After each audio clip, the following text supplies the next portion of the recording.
ইলাহা ইল্লাল্লাহ লা ইলাহা তুমি কাহুরে বানাইলা সফিউল্লাহ তুমি কাহুরে বানাইলা নজিউল্লাহ মোর নবীকে বানাইলে তুমি মোর নবীকে বানাইলে তুমি নূর মুহাম্মদ সাল্লাল্লাহ লা ইলাহা ইল্লাল্লাহ লা ইলাহা لا إله إلا الله محمد رسول الله صلى الله عليه وسلم الله الله الله الله الله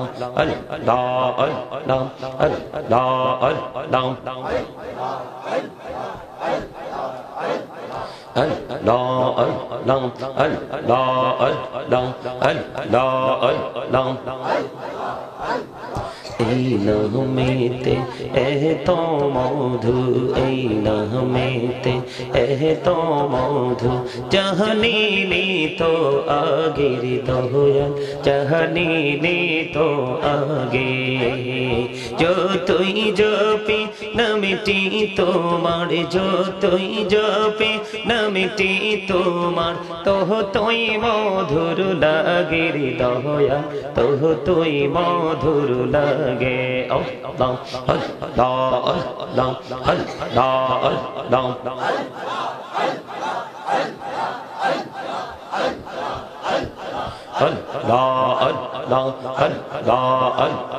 প্রাণে বড়িয়া ডাকিরে বান্দা প্রাণে বড়িয়া ডাকে হইরে প্রাণে বড়িয়া ডাকিরে বান্দা প্রাণে বড়িয়া ডাক হইরে প্রাণ বড়িয়া ডাকিলে রে বান্দা প্রাণে বড়িয়া ডাকিলে রে বান্দা গহনা করব মহা Allah Allah Allah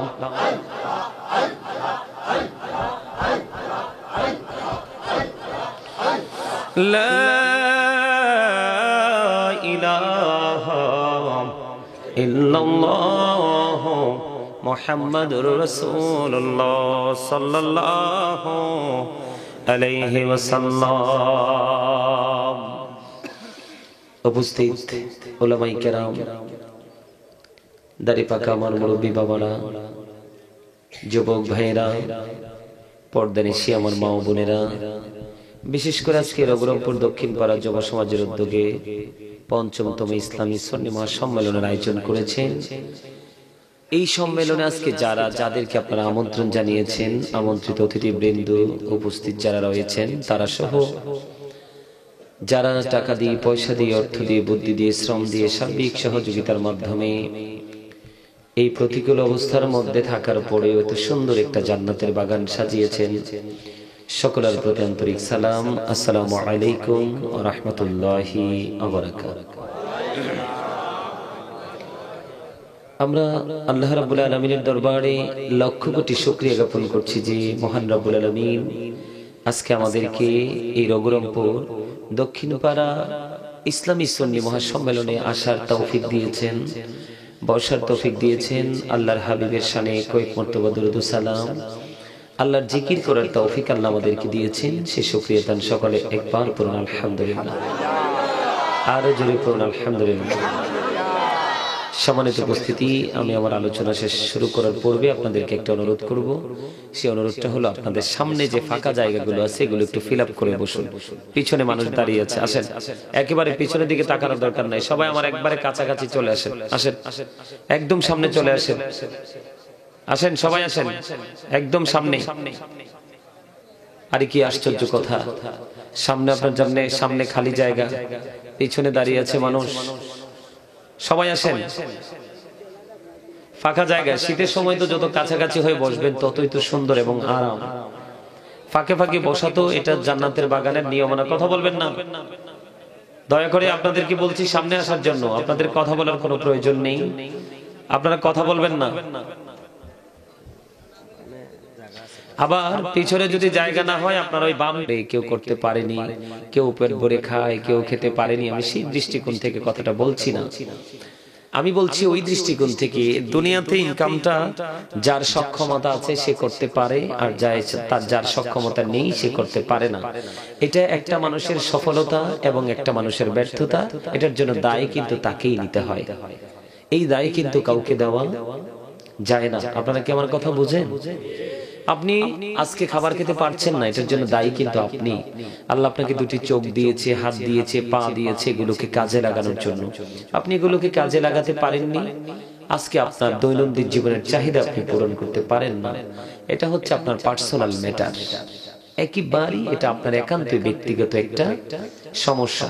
কথা বলেন না কেন? সম্মানিত উপস্থিতি, কিন্তু ধর্মীয় যে দৃষ্টিকোণ, ধর্মীয় যে দৃষ্টিভঙ্গি, এটা পেট ভরে খাবার খেলেও কিন্তু আল্লাহর গোলামি করা যায়, না খেলেও কিন্তু করা যায়। এটার ক্ষেত্রে কিন্তু হিসাব আলাদা। তো আমি সেই দৃষ্টিভঙ্গি থেকে বলছি, আমরা মুসলমান, হিন্দু, খ্রিস্টান, বৌদ্ধ, ইহুদি, নাসারা যত আছে বেঈমান, যাদেরকে এক কথায় বলা হয়, কি বলা হয়? যাদেরকে এক কথায় আমরা বেঈমান বলি। হিন্দু থেকে ধরে যা আছে সব কিন্তু বেঈমান। কি বেঈমান? এখন বেঈমান সম্পর্কে আল্লাহ রাব্বুল আলামিন বলেছেন, ইন্নাল কাফিরিনা কানু লাকুম আদুব্বুম মুবিনা। আল্লাহ রাব্বুল আলামিন বলেছেন, the heretics are the eternal enemy of the believers। ঈমানদারদের প্রকাশ্য শত্রু হলো বেঈমানেরা। সম্মানিত উপস্থিতি, এটা একটা জান্নাতের বাগান। এখানে আসলেই গুনাহ ঝরে যায়, বসলে গুনাহ ঝরে যায়, শেষ পর্যন্ত বসে বাড়ি পর্যন্ত পৌঁছাতে পারলে আল্লাহর প্রিয় হওয়া যায়। ওমা সুবহানাল্লাহ বলতে পারেন না? আমার চাচা কিন্তু পিছন দিক থেকে ঠিকই সুবহানাল্লাহ বলে ফেলছে, আপনারা বলতে পারেন না।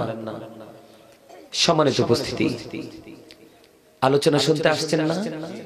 মন থেকে আসছেন নাকি একজন গেছে সে তালে পড়ে আসছেন? মন থেকে তো। যদি মন থেকে এসে থাকেন সফল হয়ে যেতে পারবেন। যদি মন থেকে না আসেন, একজন আরে আমার বন্ধু গেছে আমিও গেলাম, জাস্ট ফর্মালিটি মেনটেন করেছি, তাহলে কিন্তু আপনি এখান থেকে কিছু নিতে পারবেন না। কারণ আল্লাহ কিন্তু কে কোথায় দাঁড়িয়ে নামাজ পড়ছে, কে মাটির মসজিদে পড়ছে, কে ছোট মসজিদে, কে বড় মসজিদে, কেউ টাইস ওয়ালা যেটাতে টাইস নাই, এরকম দিকে কিন্তু আল্লাহ তাকায় না। তাকায় আল্লাহ বান্দার কলবের দিকে, তার খেয়ালের দিকে। আপনি কোন খেয়ালে এসেছেন সেটাই হচ্ছে মূল বিষয়। আপনি কোথায় বসেছেন, কি অবস্থা আছেন, সেটা কিন্তু বিষয় নয়। সম্মানিত উপস্থিতি, আমি আলোচনা শোনাতে এসেছি আপনাদেরকে অত্যন্ত আগ্রহ নিয়ে। আমি এখান থেকে শেষ করে সোজা চলে যাব বরিশাল। বুঝতে পারছেন? তারপরও আমি আপনাদেরকে যে বিষয়টা দেওয়া হয়েছে সেই বিষয়টা নিয়ে সুন্দর করে আলোচনা করব। তার আগে আরো কিছু কথা বলবো। এর মধ্যে প্রথম কথা হলো, স্টপ ইউর মাউথ এভরিবডি। আপনাদের সকল আর জবানকে বন্ধ রাখতে হবে। দ্বিতীয়ত, সেকেন্ড হলো, you listening my lecture very attentively. আমার কথা সবাইকে মন দিয়ে শুনতে হবে। তৃতীয়ত হলো, এতক্ষণ দেখছেন না অনেকেই ছিল, এখন কিন্তু অনেকে নেই। তো যারা চলে গেছে, আপনাদের যদি ভালো না লাগে আপনারাও তাদের মতো চলে যাবেন। I say go to your seat out of sight. Okay, ঠিক আছে? আমার কথা ঠিক আছে না? একদম কাটসিট কথা, যেটাকে স্ট্রেট ফরওয়ার্ড কথা। আপনি ভালো লাগলে বসবেন, ভালো না লাগলে সোজা চলে যাবেন, কিন্তু অন্য কাউকে ডিস্টার্ব করা যাবে না।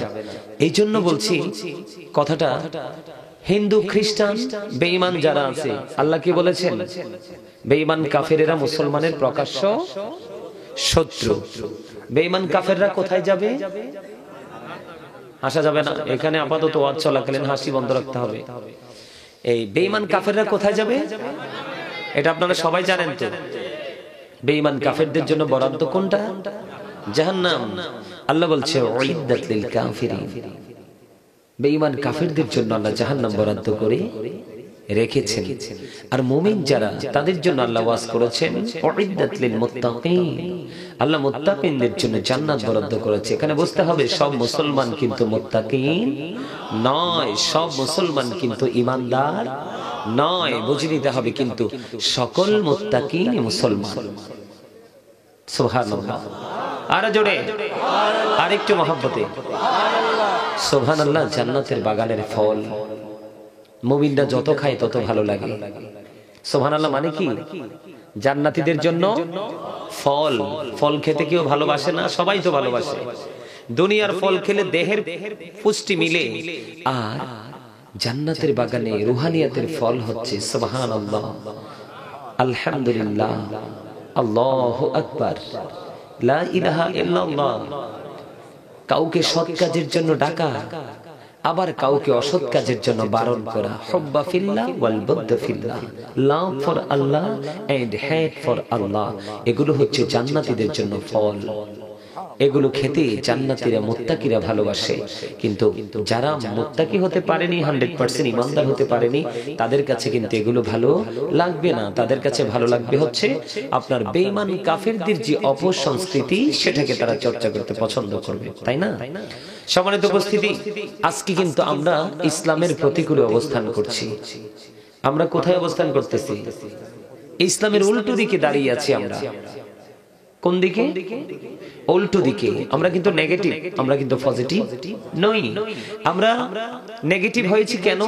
আমরা নেগেটিভ হওয়ার পিছনে কারণটা হলো আল্লাহ রাব্বুল আলামিন বলে দিয়েছেন, ওমাল হায়াতুদ দুনিয়া ইল্লা মাতাউল গুরুর। সূরা আলে ইমরান 185 নম্বর আয়াত শেষ অংশে আল্লাহ বলেছেন, এই পৃথিবীর জীবনটা, দুনিয়ার জীবনটা একটা ধোঁকা, একটা প্রতারণা। নাউজুবিল্লাহ বলেন না কেন? একবার বলেন আল্লাহু আকবার। এবার এখান থেকে আমি সূরা শুআরাতে যাব, কোরআন শরীফের 19 পারা, সূরা শুআরার 88 নম্বর আয়াতে আল্লাহ বলেছেন, ইয়াউমা লা ইয়ানফাউ মালু ওয়ালা বানুন। আল্লাহ বলেছেন, আপনার ধন সম্পদ, সন্তান সন্ততি, আপনার কোনোটাই কোনো কাজে আসবে না। তাহলে আমরা তো পৃথিবীর জন্য, সন্তানের জন্যই তো দূরে আছি আল্লাহর গোলামি থেকে, তাই না? কথা বলে। বেঈমান কাফেররা সম্পর্কে আল্লাহ কি বলেছেন? ইমানদারদের শত্রু। আরেকদিকে আল্লাহ বলেছেন, তাদের জন্য বানিয়ে রেখেছি অবর্ণনীয় কষ্টের জায়গা জাহান্নাম। তারপরেও তারা যখন তাদের ধর্মীয় কাজগুলো করে, দেখবেন অত্যন্ত নিষ্ঠার সাথে করে।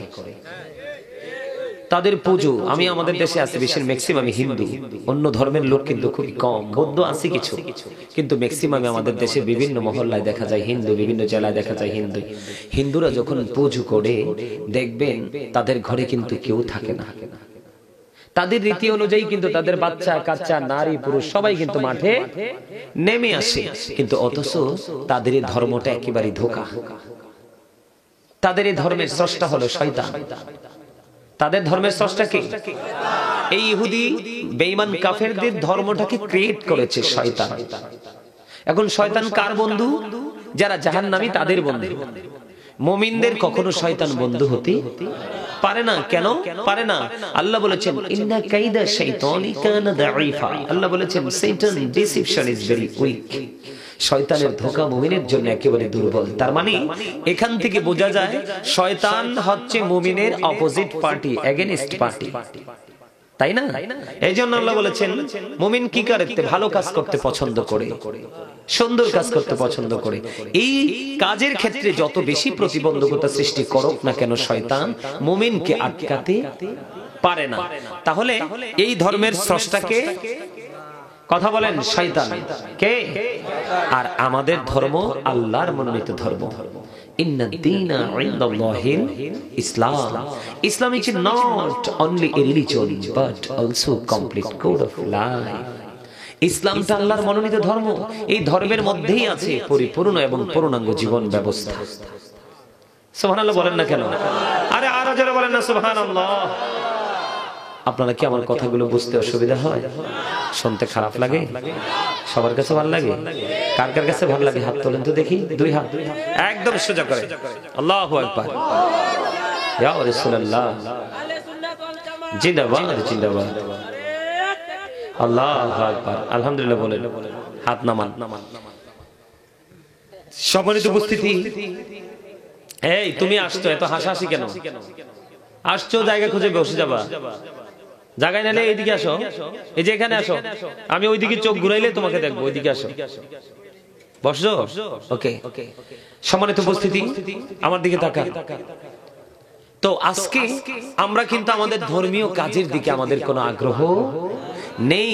এটাই হলো কিয়ামতের আলামত। কারণ ইসলাম যখন প্রকাশিত হয়েছিল, ইসলাম গরীব ছিল, গ্রহণ করার মানুষ ছিল না।